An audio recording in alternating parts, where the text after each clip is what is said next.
말씀 보도록 하겠습니다. 오늘 보실 말씀은 예레미야서 29장 1절에서 14절까지의 말씀입니다. 예레미야서 29장 1절에서 14절까지의 말씀 우리 함께 봉독하도록 하겠습니다.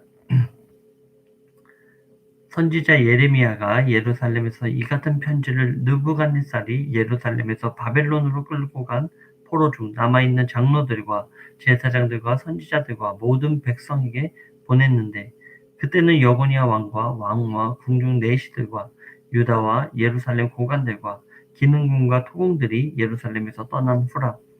유다의 왕 시드기야가 바벨론으로 보내어 바벨론의 왕 느부갓네살에게로 가게 한 사반의 아들 엘라사와 힐기야의 아들 그마랴 편으로 말하되, 만군의 여호와 이스라엘의 하나님께서 예루살렘에서 바벨론으로 사로잡아가게 한 모든 포로에게 이와 같이 말씀하시니라. 너희는 집을 짓고 거기서 살며 텃밭을 만들고 그 열매를 먹으라. 아내를 맞이하여 자녀를 낳으며 너희 아들이 아내를 맞이하며 너희 딸이 남편을 맞아 그들로 자녀를 낳게 하여 너희가 거기서 번성하고 줄어들지 아니하게 하라. 너희는 내가 사로잡혀가게 한 그 성읍의 평안을 구하고 그를 위하여 여호와께 기도하라. 이는 그 성읍이 평안함으로 너희도 평안할 것임이라. 만군의 여호와 이스라엘의 하나님께서 이와 같이 말하노라. 너희 중에 있는 선지자들에게와 점쟁이에게 미혹되지 말며 너희가 꾼 꿈도 굳이 듣고 믿지 말라. 내가 그들을 보내지 아니하였어도 그들이 내 이름으로 거짓을 예언함이라. 여호와의 말씀이니라. 여호와께서 이와 같이 말씀하시니라. 바벨론에서 70년이 차면 내가 너희를 돌보고 나의 선한 말을 너희에게 성취하여 너희를 이곳에서 돌아오게 하리라. 여호와의 말씀이니라. 너희를 향한 나의 생각을 내가 아나니 평안이요 재앙이 아니니라. 너희에게 미래와 희망을 주는 것이니라. 너희가 내게 부르짖으며 내게 와서 기도하면 내가 너희들의 기도를 들을 것이요 너희가 온 마음으로 나를 구하면 나를 찾을 것이요 나를 만나리라. 이것이 여호와의 말씀이니라. 나는 너희들을 만날 것이며 너희를 포로된 중에서 다시 돌아오게 하되 내가 쫓아보내었던 나라들과 모든 곳에서 모아 사로잡혀 떠났던 그곳으로 돌아오게 하리라. 이것은 여호와의 말씀이니라. 아멘. 네, 우리는 28장에서 거짓 선지자, 바로 하나냐의 거짓된 예언들, 그리고 그 거짓된 예언의 결과 어떻게 됐는지에 대해서 우리는 함께 나누게 되었습니다. 그 마지막 때, 하나님의 심판의 때가 가까워지면 계속해서 거짓 선지자들이 많이 일어나게 될 것입니다. 첫 번째로는 우리가 잘 아는 것이 바로 이단들이죠. 우리가 잘 알고 있는 신천지라든지 하나님의 교회, 또는 구원파, 기쁜 소식 선교회, 이런 여러 가지 이단들이 있습니다. 요즘에 이제 구원파에 속해서 떨어져 나오면서 세 개의 파로 나누어졌죠. 생명 선교회 이런 데도 있는 걸로 제가 알고 있는데, 이런 이제 마지막 때가 되다 보니까 이 이단의 세력들, 사단의 세력들도 열심을 다하여서 바로 자신들의 그런 열심을 내고 있는 그 상황들에 대해서 우리는 볼 수 있습니다. 우리가 이런 바로 사단이 우는 사자와 같이 그 믿는 자들을 삼키려고 하는 그때에 우리가 살아가고 있다는 것을 명심하고, 우리가 그것에 넘어가지 않도록 더욱더 말씀에 끼어서 하나님의 말씀을 우리가 중심으로, 이 말씀을 묵상으로 알고자 한다면 하나님께서 우리를 인도해 주실 것이고 온전한 보호 가운데 하나님의 자리로 우리를 이끌어 주실 것입니다. 이렇게 하나님께서는 이 거짓 선지자들, 물론 이단들 뿐만 아니라, 두 번째로는 하나님의 온전한 목회자로 서 있음에도 불구하고 하나님의 말씀을 온전히 전하지 않는 것, 온전한 묵상을 통해 하나님의 말씀에 온전한 말씀을 전하지 않는 것, 이건 역시 잘못된 거짓 예언자, 거짓 선지자라고 우리는 말할 수 있을 것입니다. 바로 하나님의 말씀을 온전히 받아서, 바로 이 예레미야 같이 사자 양식을 통한 바로 하나님께서 나에게 말씀해 주신 것을 내가 전하는 것이다. 이것이 우리에게 가장 중요한 것입니다. 하나님께서 말씀하신 것을 전하는 것, 이것이 첫 번째입니다. 나의 생각, 어떤 나의 사견을 넣는 것이 아니라 하나님의 말씀이 있는 그대로를 전달하는 역할, 이것이 우리들에게 있어서 가장 중요한 것입니다. 자, 29장 1절입니다. 네, 선지자 예레미야가 예루살렘에서 이같이 편지를 느부갓네살이 예루살렘에서 바벨론으로 끌고 간 포로 중 남아있는 장로들과 제사장들과 선지자들과 모든 백성에게 보냈는데, 그때는 여고니아 왕과 왕과 궁중 내시들과 유다와 예루살렘 고관들과 기능공과 토음들이 예루살렘에서 떠난 후라. 자, 이제 예레미야를 통해서 하나님께서 편지를 보내려고 합니다. 어디에 있습니까? 바로 바벨론으로 끌려간 자들, 포로로 끌려간 자들을 대상으로 하나님께서 편지를 보내고자 한 것이죠. 바로 포로로 끌려갈 때 여기서 여고니아가 누굽니까? 바로 여호야긴을 나타내고 있죠. 이와 함께 끌려갔던 기능공들, 이처럼 그 다니엘 이후로 끌려간 귀족들 이후로 끌려간 바로 기능공들, 바로 필요에 의해서 끌려간 자들에 대하여 얘기하고 있죠. 바로 이들에게 하나님께서는 편지하여서 이들에게 메시지를 전하려고 합니다. 바로 이제 세 가지의 메시지를 전하려고 하는 것이죠. 그런데 이제 그 거리가 있기 때문에 오늘날과 같이 뭐 전화를 한다거나 이메일을 쓴다거나 이런 것이 불가능하기 때문에 바로 예레미야의 편지를 전달해 줘야 되는 대상들이 있습니다. 그런데 마침 그때 시드기야 왕이 이 느부갓네살에게 마침 이제 사람을 2명을 보내게 됩니다. 화친을 하고자 하는 것이겠죠. 자신의 생각대로 나아가지 않으니 화친을 하여서 이 위기를 모면하려는 그런 모습이었던 것 같습니다. 그래서 이때 등장하는 두 인물이 있습니다. 3절입니다.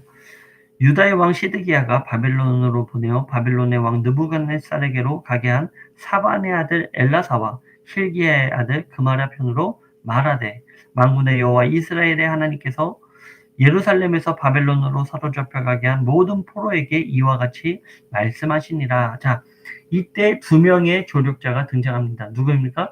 바로 사반의 아들 엘라사와 바로 힐기야의 아들 그마랴, 이 두 사람이 등장합니다. 자, 여기서 힐기야와 사반은 언제 주목받던 인물입니까? 바로 요시야 왕 때 바로 사반이 이 율법책을 읽어서 드리는, 요시야 왕에게 읽어서 요시야 왕이 그것을 듣고 큰 회개를 하는, 또 힐기야는 무엇입니까? 대제사장으로 당시에 이 율법책을 발견한, 그렇죠? 그래서 이런 하나님 앞에 온전한 하나님의 말씀을 받는 자들의 이 자녀들, 이 말씀이라는 주체가 굉장히 중요합니다. 이 말씀을 찾고 이 말씀을 읽은 자들의 이 자녀들에게서의 중요한 역할이 무엇인가? 바로 말씀에 있다라는 거예요. 우리가 마지막 때에 이 거짓 선지자에 이어서 하나님의 말씀에 관련된 하나님의 편지를 받는 자들에 대한, 하나님의 말씀을 받는 자들의 이 중요성에 대해서 나타나고 있는 것입니다. 거짓 예언자들은 자신들의 사견을 나타내게 되어 있습니다. 그러나 온전한 하나님의 말씀을 받는 하나님의 백성들은 하나님의 말씀을 중심으로, 하나님의 말씀을 우선으로 가장 우선시하는 것이 바로 말씀이라는 거예요. 말씀이 가장 중요하다는 것입니다. 우리를 살리고 우리 다음 세대를 살리는 것은 오직 이 말씀밖에 없습니다. 그러기에 우리가 하나님 앞에 찬양을 듣고 찬양을 하는 것도 물론 중요합니다. 또한 기도도 뭐 더 이상 중요함을 얘기할 필요가 없는 것이죠. 기본입니다. 그러나 그 가운데에서 굳이 또 하나를 우리가 붙잡고 기도해야 되는 것이 무엇입니까? 바로 말씀이라는 것이죠. 하나님의 말씀을 아는 것이 우리에게 가장 중요한 것입니다. 하나님의 말씀을 부여잡고 기도하고 하나님의 말씀을 부여잡고 하나님을 찬양하는 것, 그것이 우리에게 중요하다는 것이죠. 거짓 선지자와 28장에 나타난 거짓 선지자와 대조하여 참 선지자가 나타내는 것은 바로 말씀이라는 것입니다. 하나님의 말씀이 주어져 있는 것, 하나님의 말씀을 온전히 전하는 것이 중요하다는 것입니다. 이 말씀을 부여잡은 이들의 자녀들, 엘라사와 그마랴, 이 자녀들이 당시에 예레미야를 조력하고 있었다라는 것을 우리는 이 말씀을 통하여 간접적으로 알 수 있는 것입니다. 우리가 마지막 시대에 많은 사람들이 거짓 예언자로서, 거짓 목회자로서 활동하는 시기임에도 불구하고 참 선지자, 참 목회자들이 남아있다라는 거예요. 참 목회자들이 조력하여서 그 가운데 하나님의 말씀을 온전히 전하고 마지막 때 심판의 메시지를 전하는, 함께 조력하는 역할을 하는 목회자들이 남아있다라는 것입니다. 또 그런 일을 조력하는 성도들이 이 땅 가운데 남아있다라는 것입니다. 이들이 마침 하나님의 섭리이죠. 바로 이 편지를 전달하게 하시는 그분은 바로 하나님이십니다. 시드기야에게 그 느부갓네살로 하여금 화친하게 하는 그 역할 역시 하나님의 인도하심, 하나님께서 하시기 때문에 이런 일들이 일어나고 있다는 것이죠. 모든 역사의 주체는 하나님이십니다. 그러기에 우리가 하나님만을 의지하는 것, 그것이 정답이고 그것이 가장 지혜로운 행위일 것입니다. 하나님은 이 마침 시드기야가 바벨론으로 보내는, 또 그 중에서 이 두 인물은 누구입니까? 예레미야를 조력하는 인물들. 이들이 이렇게 조력하는 인물이 아니라면 이 편지를 절대로 전달해 줄 수가 없는 것이죠. 왜냐하면 이들이 말하고 또 시드기야가 추구하는 내용과 예레미야가 편지로 쓴 내용이 판이하게 다르기 때문입니다. 어떻게 보면 반역이 될 수 있는 역할이라는 것이죠. 그러나 이들이 예레미야를 조력하고 있었기 때문에 그 편지를 받아들고 그 먼 길을 떠날 수 있었던 것입니다.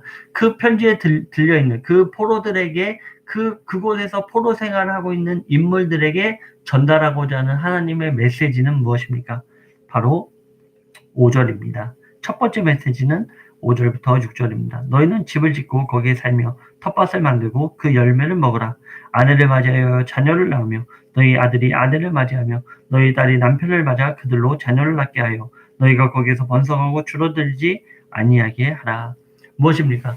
너희들이 거짓 선지자가 말하듯이, 바로 하나냐가 말하듯이 2년 만에 돌아오지 못할 것이다. 너희들이 절대로 그 기간 내로 돌아오지 못할 거기 때문에 너희들이 거기에서 살아라. 거기에서 살되 이제 다음 세대, 또 그 다음 세대 3대에 걸친 삶을 살고 있어라 라는 하나님의 메시지를 전하게 됩니다. 너희는 거기에서 아내를 맞이하고 또 남편을 맞이해라. 그리고 자녀를 낳고 그 자녀들도 남편을 맞이하고 또 아내를 맞이하여 너희들이 그 땅에서 밭을 일구면서 너희들이 살아라 라는 하나님의 메시지입니다. 너희들이 돌아올 것이다 라고 해서 모든 것을 포기하고 자포자기하고 2년만 버티고 우리가 돌아가서 살자, 이런 생각을 너희들이 하지 말고 하나님께서 그 땅에서 너희들을 심겨놨으니 너희들이 거기서 생육하고 번성해라. 마치 하나님께서 430년의 애국에서의 삶이 그것을 생육하고 번성하게 살아가듯이 여기서 번성해라 라는 것은 창세기 때 아담에게 이야기하는 것과 같습니다. 너희들이 거기에서 번성해라. 그 앞날에 대하여서 너희들이 걱정하지 말고 번성해라. 생육하고 번성해라 라는 것이 하나님의 첫 번째 뜻이라는 것입니다. 두 번째 하나님의 뜻이 무엇입니까? 7절입니다. 너희는 내가 사로잡혀가게 한 그 성읍의 평안을 구하고 그를 위하여 여호와께 기도하라. 이는 그 성읍이 평안함으로 너희도 평안할 것임이라. 무엇입니까? 그곳에서 바벨론에서 살게 한 그 땅에서 너희들이 그 땅의 평안을 위해서 기도해라 라는 것입니다. 왜냐하면 하나님께서 그곳에서의 70년간의 포로의 삶 가운데에서의 보호를 하시기 위해서 이 바벨론이란 나라를 위해서 기도해라 라는 것이죠. 그러나 그것이 이제 말은 쉽습니다. 그런데 지금 상황이 어떤 상황입니까? 지금 다른 나라가 우리나라를 침공해서 우리를 억압하고 포로로 끌려간 상태입니다. 우리를 지금 억압하고 있는 그 땅을 위해서 기도해라 라는 것이죠. 우리나라의 역사적으로 바라봤을 때 일본을 위해서 기도해라, 이것과 같은 내용이라는 것입니다. 그만큼 이들에게는 어려운 내용이죠. 첫 번째 내용도 물론 어려운 내용입니다. 두 번째 역시 바벨론을 위해서 기도해라 라는 것이 쉽지 않은 내용이죠. 순종하기 어려운 내용입니다. 그러나 하나님께서 원하시는 것은 무엇입니까? 이것이 하나님의 말씀이기에 너희들이 순종해라. 바벨론을 위하여 기도해라. 왜냐하면 너희들이 그 땅에서 3대를 거쳐 살아가야 되기 때문이다. 70년이라는 생활 가운데 너희들이 거기에서 생육하고 번성해야 되기 때문이다. 그러기에 그 땅을 위하여 기도해라 라고 하나님께서 말씀하시는 것입니다. 두 번째 역시 이스라엘 백성들, 포로로 끌려온 이스라엘 백성들이 순종하기 어려운 내용입니다. 지금 바벨론에서는 누가 예언을 하고 있습니까? 바로 에스겔이 예언하고 있고, 에스겔의 내용도 똑같습니다. 너희들이 여기에 하나님께서 심겨 놓으실 것이고, 여기서 너희들이 생활하고 여기에서 하나님 말씀에 순종하고 너희들이 살아간다면 하나님께서 심고 뽑지 않을 것이다. 하나님께서 너희들에게 70년이 끝난 이후에 다시 회복을 해 주실 것이다 라는 메시지를 에스겔을 통해서도 하나님께서 계속 말씀해 주시고, 바로 예레미야를 통해서도 그러기에 하나님께서 말씀하시는 것이 무엇입니까? 나의 선지자들을 들어서 너희들에게 말하고 또 말하고 또 말하고 있다라는 것을 이야기하고 있는 것입니다. 네, 그래서 마지막 세 번째로는 8절부터입니다. 만군의 여호와 이스라엘의 하나님께서 이와 같이 말하노라. 너희 중에 있는 선지자들에게와 점쟁이에게 미혹되지 말며 너희가 꿈도 고지 듣고 믿지 말라. 내가 그들을 보내지 아니하였어도 그들이 내 이름으로 거짓을 예언함이라. 여호와의 말씀입니다. 지금 바벨론의 땅에서조차도 거짓 예언자들, 거짓 선지자들이 그곳에서 거짓 예언을 계속해서 하고 있습니다. 우리가 에스겔을 통해서도 잘 묵상해 본 바입니다. 거기서 이제 세 번째로 하나님께서 말씀하시는 것이 무엇입니까? 거짓 예언자들의 말을 듣지 말아라. 마지막 때에 우리에게 잘 나타내는 내용입니다. 우리가 이 땅 가운데 살아가고 있지만 하나님의 말씀에 순종하며 살아가는 것, 그것이 첫 번째입니다. 그리고 거짓 선지자들의 잘못된 예언의 말에 현상에 쫓아가지 않는 것. 우리의 기독교의 근본 아주 쉬워요. 어렵지 않습니다. 우리의 기독교의 근본적인 하나님의 뜻이 무엇입니까? 하나님을 나보다도 사랑하고 그리고 내 이웃을 내 몸과 같이 사랑하는 것. 그러면 예수 그리스도를 나의 구주로 믿는 모든 입술들은 구원을 얻는다. 거기서는 그 어떤 것도 우리에게 필요하지 않습니다. 구원의 날짜를 알아야 된다고요? 그것도 필요 없습니다. 그냥 내가 오늘의 고백 가운데 예수 그리스도를 나의 구주로 고백하고 영접하고 그리고 성령의 충만한 삶으로 하나님을 사랑하고 내 이웃을 내가 사랑한다면 그것이 바로 구원의 은혜. 그 어떤 것도 이 구원의 은혜 가운데는 필요치 않는 것입니다. 바로 예수 그리스도로 말미암는 그 은혜 가운데 내가 하나님을 사랑하고 내 이웃을 내 몸과 같이 사랑하는 행위가 뒷받침됐을 때 우리는 하나님의 구원의 자리로 나아갈 수 있는 것입니다. 14만 4천에 들어가야 될 필요도 없고 14만 4천은 우리 이방인들과도 관련이 없는 숫자입니다. 그것은 유대인과 관련되어 있는 숫자지 우리 이방인들과 관련되어 있는 숫자가 아닙니다. 그런데 이제 신천지라든지 하나님의 교회, 하나님 어머니도 성될 필요가 없는 것입니다. 왜냐하면 하나님만이 우리에게 유일하신 하나님은 성별이 있는 그런 분이 아니십니다. 우리처럼 우리 인간의 어떤 신화적인 인물이 절대로 아니다라는 것이죠. 신화는 제우스는 자기의 아내가 있습니다. 그러나 하나님은 그런 신이 아닙니다. 그래서 우리에게는 그 어떤 것도 구원에 필요한 조건이 없는 것입니다. 구원에 필요한 조건은 오직 은혜로서 우리가 구원 얻는다라는 것. 그것이 우리에게 유일한 조건이라는 것이죠. 예수님을 구주로, 나의 구주, 나의 왕으로 고백하고 하나님을 사랑하며 내 이웃을 내 몸과 같이 사랑하는 것. 그 외에는 아무런 구원의 조건은 필요 없는 것입니다. 우리가 거짓 선지자들의 이야기를 듣는 것, 이 거짓 선지자는 이단뿐만 아니라는 것이죠. 바로 마지막 시대를 살아가고 있으면서 그것을 전하지 않고 그 메시지에 대하여 꺼리끼고 백성들이 듣기에 좋은 말만 하는 것, 복을 받을 것입니다. 예배드리고 하나님께 기도하면 복을 구하면 하나님께서 반드시 복을 주실 것입니다. 반드시 들어주실 것입니다. 이런 메시지를 하는 것.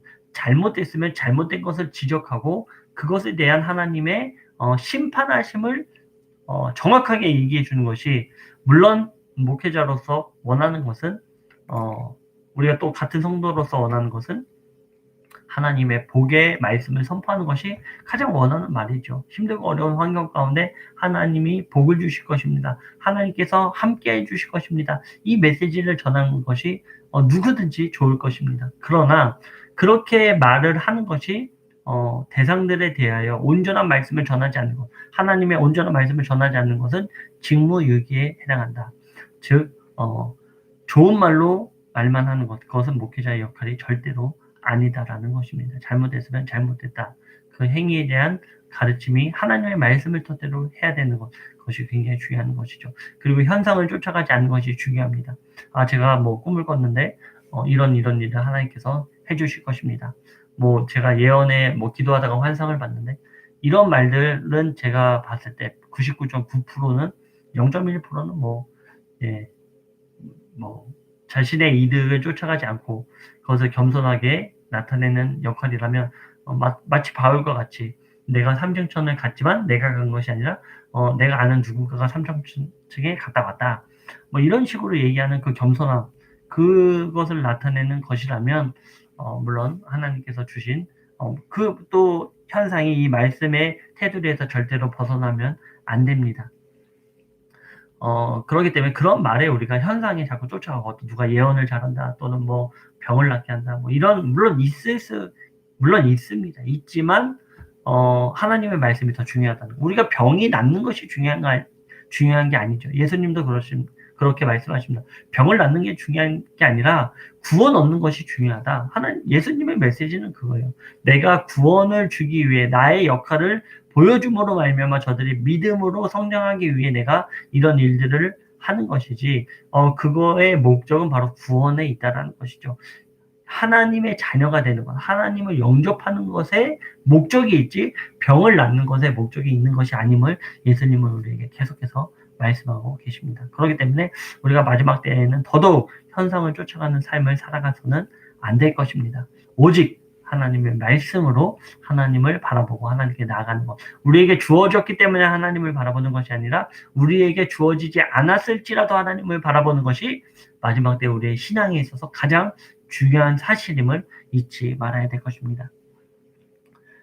네, 10절입니다. 그러니까 그들은 하나님께서 보내지 않았는데도 하나님 나를 보냈다, 나를 세웠다 이렇게 거짓말한다라는 것입니다. 10절입니다.